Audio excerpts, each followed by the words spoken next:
I name your initiates Nightingale, and I restore your status to the same, Carlyle. And in the future, I'd suggest you refrain from disappointing me again.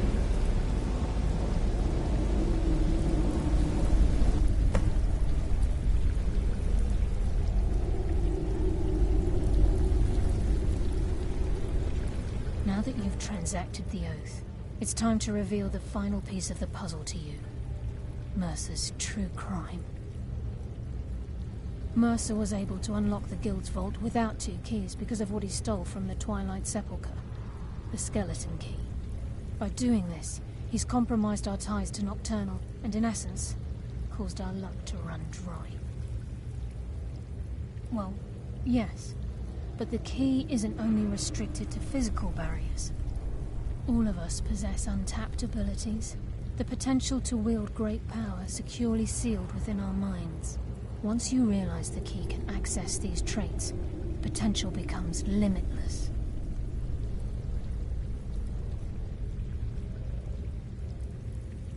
Good. Then you understand why this is about more than just Mercer's lust for power.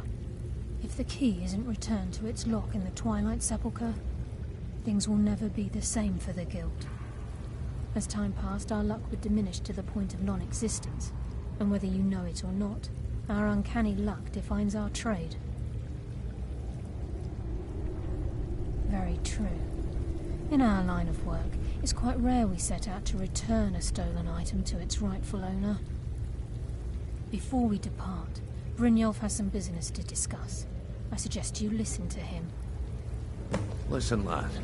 There's one last piece of business we need to settle before we go after Mercer. The leadership of the Guild. Listen, lad. There's one last piece of business we need to settle before we go after Mercer. The leadership of the Guild. Carlyle and I had a long discussion before you arrived here. Thanks to your efforts, Mercer's treachery has been exposed. After we deal with him, all that remains is restoring the Guild to its full strength. As a result, we both feel that you have the potential of replacing Mercer as leader of the Thieves' Guild. I've been at this game a long time, my friend. A long time. I've stolen trinkets from nobles and framed priests for murder. I'm good at what I do, maybe even one of the best, but it's all I know. I've never been one to lead. Never desired it, never cared for it. Don't want it.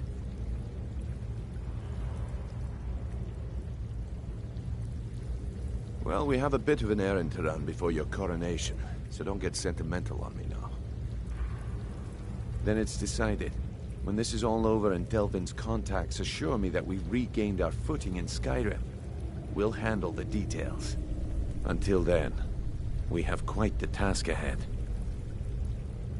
I've been poring over the plans you brought us, and I'm convinced the eyes of the Falmer are in the Dwarven ruins at Erkenthand. Carlyle and I will meet you there. Prepare yourself, lad. This will be a fight to remember.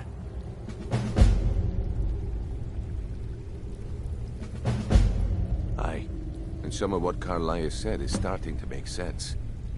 Mercer may have damaged our reputation and raided our coffers, but this goes well beyond even his twisted form of larceny. Old Delvin kept calling it a curse, and we all laughed at him. Looks like the joke's on us. If you would have asked me that yesterday, I'd have said no, but now I think our chances have improved. Look, call me crazy if you like, but I trust Carlyle. I don't think she'd lead us down a suicidal path. Besides, I'd rather die with some of Mercer's blood on my blade than spend the rest of my life regretting that I ran the other way. Until next we meet, lad.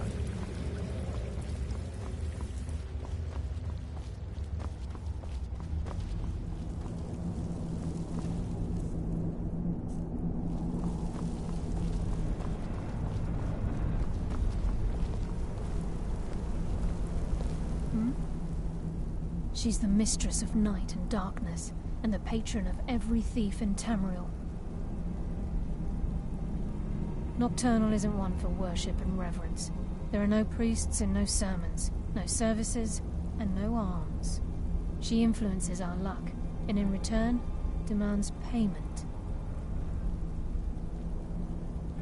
You're closer to understanding than you realize.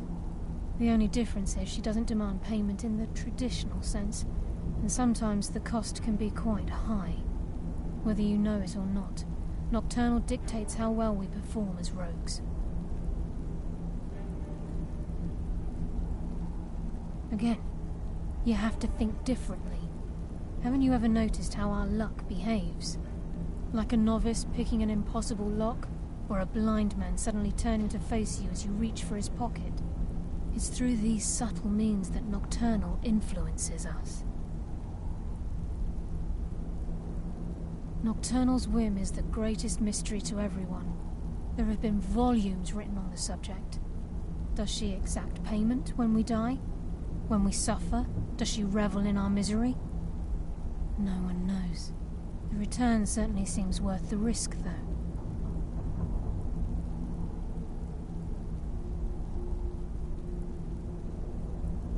With the skeleton key missing from the Twilight Sepulchre, I'm afraid Mercer's seen to it that none of us can benefit from Nocturnal's gifts. You merely transacted the oath, signed the unwritten contract with Nocturnal. In order for us to receive our abilities, our end of the bargain, I'm afraid the key must be returned. If Nocturnal was truly displeased with me, with any of us, she wouldn't have answered my call. I have no doubt that we still hold her favor, and I believe it gives us enough of an edge to defeat Mercer Frey. Yes, now that you're a Nightingale, you may consider this your home. You'll find that this place offers many things that will help you in your endeavors, as well as a wealth of information for you to learn. Once the skeleton key has been restored to the Twilight Sepulchre, I'll make this place my home as well.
What do you need?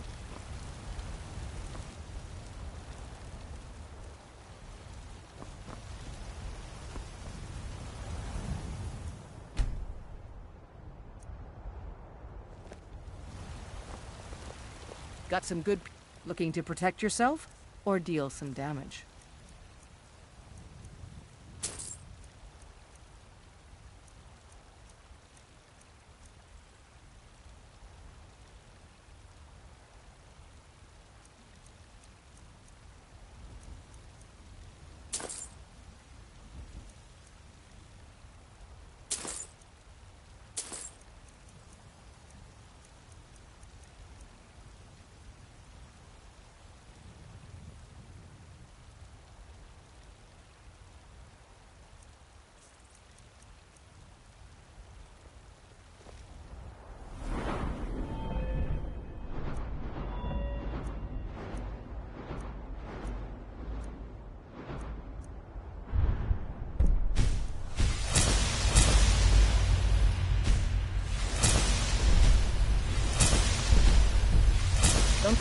I don't claim.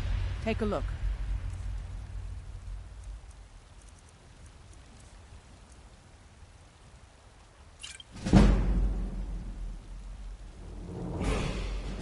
I'll take my...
Take a good look around. I'm sure you'll find what you're looking for. If not, welcome to War Maidens. The finest weapons and armor.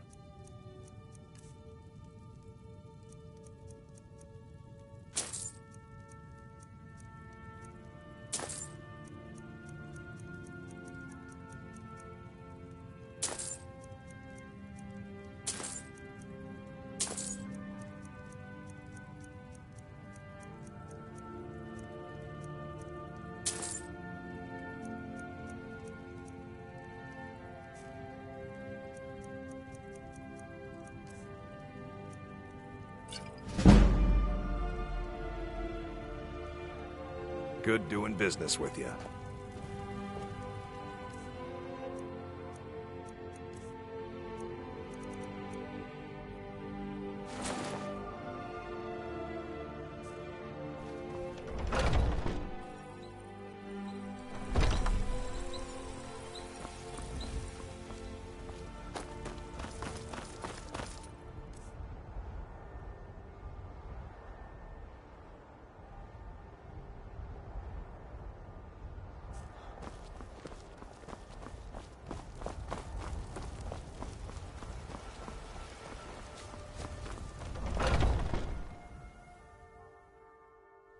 Take a good look around. I'm sure you'll find what you're looking for.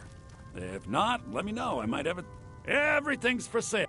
Some may call this junk. Me, I call them treasures.